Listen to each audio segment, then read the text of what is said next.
Before we get into today's Cowboys Report, a programming announcement for you guys. We're going to try something our Raiders channel did last offseason and is doing again right now.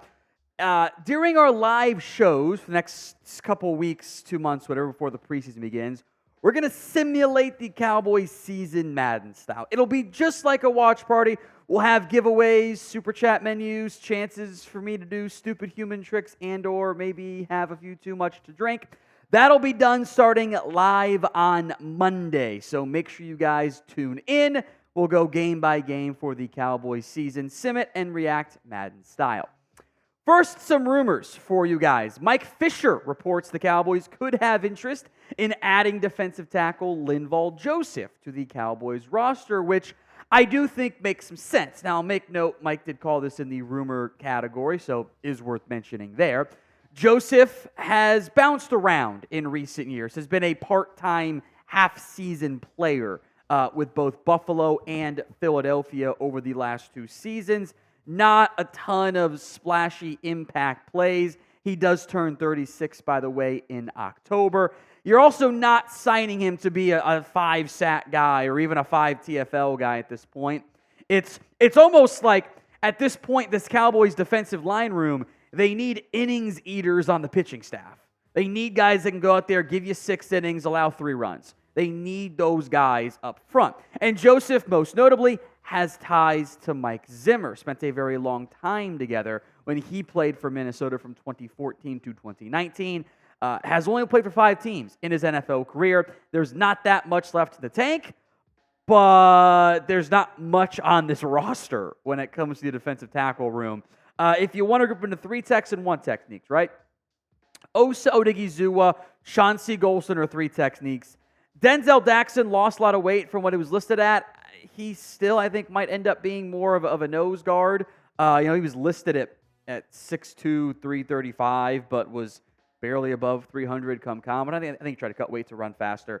But he's not much. He's a UDFA with limited production over the course of his college career, right? Justin Rogers, 7th-round pick, fits the one-stopping mold just like Mozzie Smith does. And Linval Joseph is a nose guard, by the way. But remember, Mike Zimmer, whether he will not publicly acknowledge it because it's mean, he is a believer in fatties only. That is what he likes in his defense tackles. He wants big bodies on the interior, take on the blocks, and free up the linebackers to make plays behind them. Joseph does that. That is what he does well, and it gives this team an actual veteran option behind Mozzie Smith in case Smith needs a breather, needs time. He's not going to be a 100% snap guy anyway. I think this does make sense. So would you sign Linval Joseph? S for sign, P for pass. It is the pinned comment, like you can see there on screen. So head down there, let me know. S for sign, P for pass. Let's talk Trey Lance, as Cowboys offensive coordinator Brian Schottenheimer giving some pretty good insight into the Cowboys' plan for Lance this offseason, saying he needs reps. He's going to get them. Schottenheimer said this, quote, "We know Dak, we know Cooper Rush. He," meaning Lance, "is the question mark. There's so much he doesn't know that he's got to figure out." And so that's what's exciting about that. If he can be, he can really be a good player because he's wired the right way and the way he works. We just got to give them the opportunity to show us that with the year under his belt and being comfortable. It's going to be all about getting him a ton of reps throughout OTAs, minicamp, then training camp. You're going to see him getting a ton right leading into the preseason. All of that makes sense to me. He is the one that needs those reps. You probably don't need to give Cooper Rush a ton of reps. You don't need to give CeeDee Lamb or Dak Prescott a ton of reps. He's going to get them. He's still the starter, don't get me wrong. But when it's like, okay, backup's in Lance. That's how it should be, right? Because Lance just hasn't played much football. Dating back to his time in high school, his time in college, his time in the NFL. He's the same age as guys like Bo Nix, Michael Penix. He's played way less football. And not that much more NFL football than those guys, mind you. It's still an unknown what Trey Lance is. The arm strength, the athletic ability is there. Can he put it together? Not everyone does. Is Trey Lance the quarterback of the future in Dallas, given that all the quarterbacks, Lance, Rush, and Dak, are out of contract after this upcoming season? Is he the future? Y or N in the comments section. Look, Lance is still an unknown. We don't know what he is. We know what he could be, both positively and negatively. This is a massive preseason for him. Because in reality, the minimum for Trey Lance is that he plays well. I know it'll be other backups with him, but if you're not impressing against the backups, how are you going to impress against the starters? Right?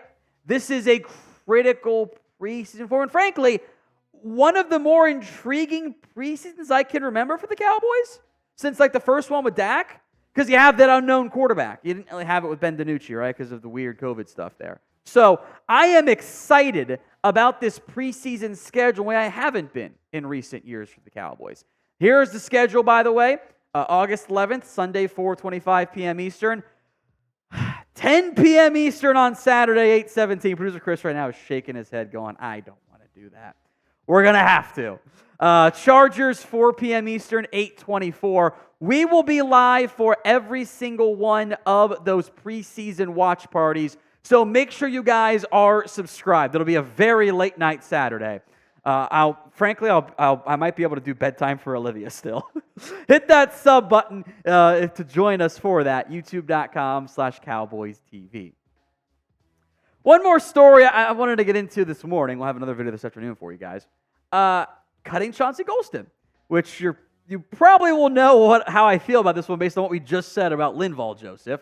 Bleacher Report was naming one player on each team that is the best player that could be cut. And they picked the defensive lineman out of Iowa, Chauncey Golston, for the Cowboys. Here's the argument, the pitch, right? The turnover on the defensive line, in theory, is a good thing for Chauncey Golston. Dallas moved on from Jonathan Hankins and Neville Gallimore, vacating plenty of snaps up front. But the Cowboys undoubtedly will give rookies Justin Rogers and Denzel Daxon a look. Okay, so what would you do with Chauncey Golston? Would you cut him or not? K for you're going to keep him on the roster. C for you will cut him. Sound off for me in the comment section of today's show. I think cutting Chauncey Golston, who, by the way, was third in snaps among your defensive linemen last year, second among returning defensive linemen, I think that would be a mistake. Now, I reserve the right to change my mind if Dallas adds other players, but right now, you don't have the defensive tackle depth up front. You don't have the bodies to survive cutting your second or third best defensive tackle. In fact, I still think you need to add more players. Between Jonathan Hankins and Neville Gallimore, you're replacing an obscenely high amount of snaps on your roster. You're replacing almost 700 snaps. To put that in perspective, that's what Marquise Bell played last year. You're talking about basically you're replacing a starter's worth of snaps because it was more than Osa Odigizua played. And I get that Golston has not been that productive, and he is a bit of an awkward tweener. That's all fine. But I got to replace snaps for Neville Gallimore, 304, Hankins, 387. Is Mozzie Smith going to get a bunch of those? Absolutely. He should get more reps.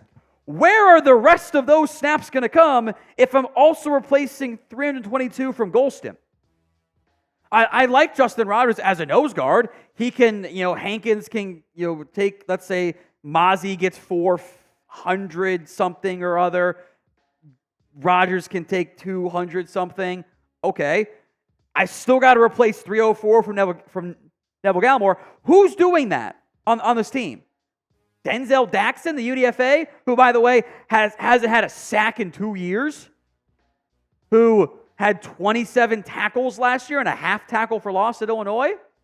I need more defensive tackles, not cutting one of my best ones. The best argument that was not mentioned by Bleacher Report is that Golston's a tweener. And maybe this team thinks Viliami Fehoko and Golston are the same player. They play the same role. That's something I'm going to hear. If they don't think he's a DT, they think he's a defensive end. Okay, the number game changes there. But then I still got to replace all my defensive tackle snaps. So I don't like that idea unless I get, frankly, 2 more defensive tackles on this roster because I don't have the pieces up front to survive cutting him right now.